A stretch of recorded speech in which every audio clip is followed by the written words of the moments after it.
تعالوا بقى النهاردة احكي لكم حكاية الممبار اللي عامل فيها حوار رغم ماضيه اللي مش عايزين نجيب في سيرته. بس بيطلع في الاخر جنان كده، بيخلص كده على طول. اول حاجة نطلعه بقى ازاي كده صغير ومتحمر واخد اللون ده، والرز بتاعه كمان متفلفل وحلو قوي. هقول لكم حكايته ايه، يلا نشوف الطريقة مع بعض. كان يا مكان كان في عادة كده غريبة شوية عند المصريين، وهي انهم بيحشوا اي حاجة تيجي قدامهم. يعني ممبار، حمام، بط، فراخ، اي حاجة بنحشيها. تعالوا بقى النهاردة نعمل الممبار، رغم ما دي اللي هو يعني مش ولا بد شوية، بس يلا مش مشكلة هنعمله النهاردة. اول حاجة بعد بقى ما غسلناه بدقيق ومية وطحينة وليمون وجنزبيل وكل الحاجات دي، خد فقرة تعذيب كده حلوة واعترف على كل حاجة. تعالوا بقى نغسله كمان غسلة حلوة ونسيبه يصفي ميته على الاخر. نديله بقى كده رشة فلفل اسود على ملح على عصرة ليمونة، ونسيبه شوية. نقلبه كده تقلبتين، ونبدأ نجيب السكينة ونقطعه قطع صغيرة عشان يطلع معانا الشكل الحلو اللي انتوا شفتوه في اول فيديو ده الصغنن الجميل ده. وبعد ما هقطعه كله بالشكل ده، هبدأ بقى ان انا اقلبه الناحية التانية. احنا النهاردة بنعمل ممبار صيفي غير الشتوي خالص.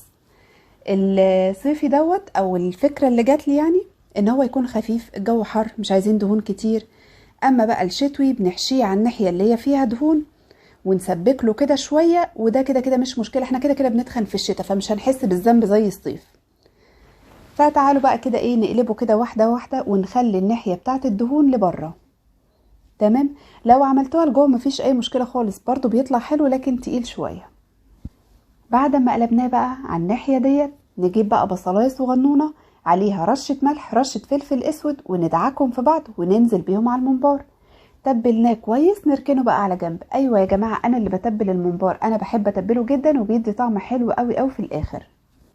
تعالوا بقى نجهز الخلطة الرهيبة بتاعتنا، خلطة خفيفة كده ولذيذة مش هتاخد مننا حاجة.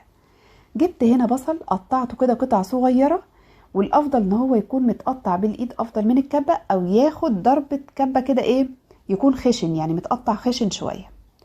وفلفل بقى الوان وفلفل رومي نقطعهم كده على بعض برضو. ولو ما عندكيش فلفل الوان شيليه خالص من الوصفة ولا يهمك، يبقى فلفل رومي وبصل. ما فيش فلفل رومي برضو ما يهمكيش، خليها بصل بس. تقلبتين كده. احنا هنا مش بنحمر البصل، احنا بس بنشوحه حاجة بسيطة. ننزل بقى بشوية بهارات كده حلوين بتاعتنا، ملح، فلفل اسود، 7 بهارات، كمون، كزبرة، بابريكا. ولو في حاجة مش موجودة من البهارات اللي انا قلت عليها دي برضو الغيها ولا يهمك خالص. اول كده ما ريحة البهارات تطلع تملى كده الشقة روايح جميلة كده، ننزل بقى في فص توم متقطع او مفروم اللي يعجبك. نقلب كل الحاجات دي مع بعضها، وطبعا البهارات بقى طلعت بريحتها الجميلة دي. ننزل بقى بقطع طماطم متقطعة قطع صغنونة زي السلطة.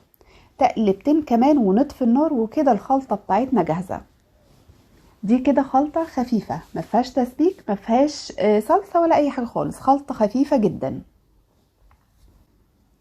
نجهز بقى الرز بتاعنا لكيلو ممبار، كوباية رز وعليه بقى خضرة، شبت، كزبرة، بقدونس، غسلتهم كويس، واخر غسلة ليهم كده حطيت لهم معلقة خل عشان نضمن نظافة الخضرة بتاعتنا كويس جدا.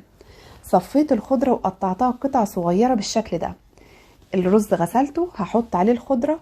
طبعا انتوا عارفين مدى تقديري الفظيع لحجم الصواني، دايما بجيب صواني صغيرة عن الحاجة اللي انا بعملها.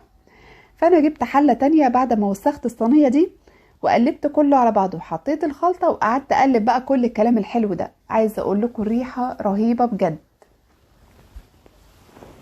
هنسيب بقى الخلطة دي تبرد، لان احنا ما ينفعش نحشيها وهي سخنة بالشكل ده. هنسيبها تبرد شوية، يكون كمان الممبار بتاعنا كده خد ودة في التتبيلة بتاعته. تعالوا بقى نجيب الممبار دوت ونحشيه، ونفرد جواه الرز بالشكل دوت. بنفرده مش بنعبيه للاخر. شايفين القطع الصغيرة دي هتصغر كمان في السليق. طبعا احنا ما قعدناش نحشي كده وخلاص. انا جهزت الحلة بتاعتي نفس الحلة اللي انا عملت فيها الخلطة، مليتها بقى مية، حطيت فيها كبابة صيني، فلفل اسود، حبهان، ورق لورا. دلعت الشوربة بتاعتنا. طبعا احنا كده كده بنرميها، بس كل النكهات دي بتبقى حلوة قوي مع الممبار، ولو في حاجة مش عندك برضو استغني عنها. وحطيت لها كمان ملح، وسبتها بقى تغلي لحد انا محشي الكمية اللي عندي. حشيت بالشكل ده المية كانت عندي غليت، هنزل فيها، لازم تغلي كويس جدا. ننزل فيها بالمنبار واحدة واحدة بالشكل ده، هنلاقيه تلم معانا من الجناب. وكمان مش محتاج خالص ولا خيط ولا ربط ولا اي حاجة، احنا بنحطه كده وهو بيقفل لوحده. المية السخنة بتخليها تقفل على الرز. هنسيبه بقى نص ساعة على نار عالية. بعد كده هنوطي النار ربع ساعة كمان ونشوفه بقى استوى ولا لا. نطلع واحدة كده ندوس عليها، لقيناها طرية معانا، الرز من جوه مستوي كده، احنا تمام واستوت. بس في الوقت ده طبعا انا سيبته يستوي. في الوقت ده قلت ايه، اعمل الممبار السبايسي. نفس الخلطة، حطيت معلقة هريسة، زودت بس معلقة هريسة عليها، كمان شوية شطة وفلفل اخضر حامي كده، نولع بقى فيها. بصوا عايزين اللي ياكل ممبار ده ما يكونش قادر بقى من حلاوته والمشطشط، بصوا فظيع. نحط الحاجات دي عليه ونقلبها ونحشي زي ما حشينا الاولاني بالظبط. برضو نحط الرز ونفرده جواه وما نملهوش على الاخر. تعالوا بقى نسلقه. انا هنا عندي البارد خلاص استوى، هحمر منه شوية كده للعيال عشان نجربه معاكم واوريكم لونه حلو ازاي ومستوي ازاي. وفي نفس الوقت الحلة التانية نزلت فيها بالممبار الحامي، يعني شغالة في كل حاجة في وقت واحد. هنسهل على بعض قوي لو عملتوه مثلا، عملتوا كمية منه وغلفتوه بستريتش وحطيتوه في الفريزر، تطلعوه يفك التلج بتاعه وحمروه، بيبقى زي الفل، بيبقى حلو جدا. يعني تعب يوم ولا تعب كل يوم، عشان نرضي بقى الفرعون الصغير الكبير ده ونريح دماغنا بقى منه، مش كل شوية منبار منبار. تمام. تعالوا بقى بصوا كده. طبعا انا كنت مطلعاه وبرد شوية وانا بحمره، انا ما سخنتش الزيت قوي، يا دوبك سخن شوية صغيرين، وحطيت له كده ايه رشة ملح عشان ما يطرطش عليا. واعملوا الحركة دي دايما لو بتحمروا اي حاجة، رشة ملح كده في الزيت هتقلل الطرطشة شوية ومش هتحرقنا بقى، عشان انا بقيت خبرة في الحروق دي كلها. ننزل بقى بالممبار كده واحدة واحدة، ونخلي بالنا ونقلبه كده لحد ما ياخد لون حلو، ونطلعه بقى. طلعه على طبق كده فيه بقدونس، بألف هنا وشفا. احلى ممبار متبل وجميل جدا. لو عجبتكم الحكاية وعجبتكم الطريقة قولولي، وبألف هنا وشفا. لو عجبتكم الحكاية وعجبتكم الطريقة اعملوا لايك للفيديو، وكمان فولو للصفحة، وقولولي عايزين حكايات ايه كمان.